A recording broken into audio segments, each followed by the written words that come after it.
Hello everyone, get ready for your dictation. The dictation starts in 5, 4, 3, 2, 1. Mr. Vice Chairman, I was speaking about the need for developing a strong UN delegation.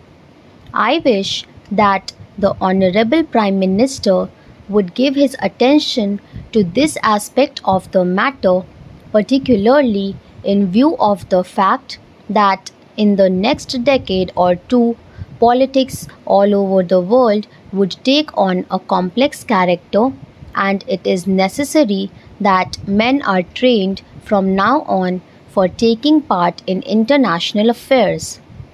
In the UK and the United States, such delegations are built with men who have wide knowledge of international affairs, and there should be other qualification for a man to be included in such a delegation. In this connection, I should also like to mention that it is time for government to develop sound conventions regarding the conduct of foreign affairs. In the United States, they have accepted the principle of bipartisan consultation on important affairs of policy.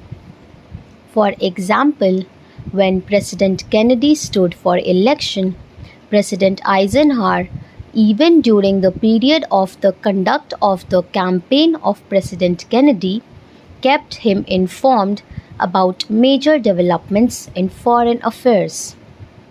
We have seen our government sending troops out of this country to the Congo, and at that time I had raised the point that before troops left our country for any assignments of an unusual character like the Congo assignment, members of the opposition should be informally consulted. There will be no question of any leakage of information whatever if leaders in the opposition are consulted on important aspects of foreign policy. The Consultative Committee of the External Affairs Ministry does go some way to meet the needs of exchanging information about foreign affairs, but the informal consultation of the kind that I mention, where the leader of the opposition and leaders of other parties are called and told by the Prime Minister about unusual developments, would strengthen the conviction that the foreign policy of the country has the support not only of the Congress Party but also of the entire country.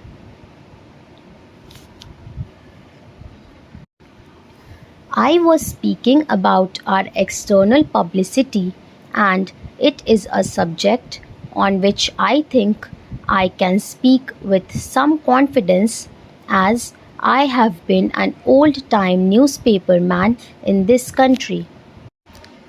The material which is sent out to foreign countries is extremely scrappy and useless.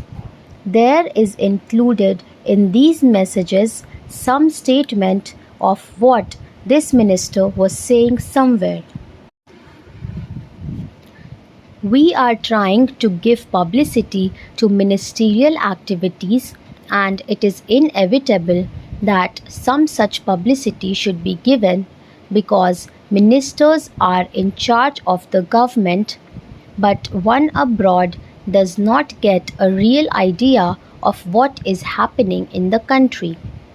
I would like to suggest for the consideration of the External Affairs Ministry that they should send a fortnightly assessment of what is happening in India's, written dispassionately, not to please a minister or to highlight something that he has done, but to give an objective assessment of what is going on in the country.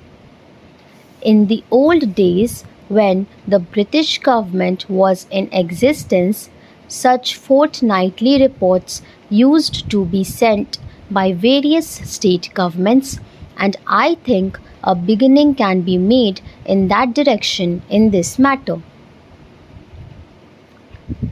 The other point I would like to suggest is that publicity is a complicated and technical matter. The Foreign Service, as it is constituted today, does not have sufficient training in publicity. The Estimates Committee, which went into the demands of the External Affairs Ministry, mentioned about the methods of training which have been adopted. But since our foreign servicemen are not trained in publicity work, and one sees, for example, that a lot of confusion has arisen in the United States over Ambassador Nehru's statement, I think the External Affairs Ministry might well set up a committee of members of parliament who are conversant with external publicity and some newspapermen to advise the External Affairs Ministry from time to time. I do not think that the committee will ask for information which is confidential or secret, but they can assist the newspapermen. There are a handful of competent men who would be willing to serve on the committee in an advisory capacity. They would be able to tell the External Affairs Ministry what should be done in order that our news publicity abroad is better.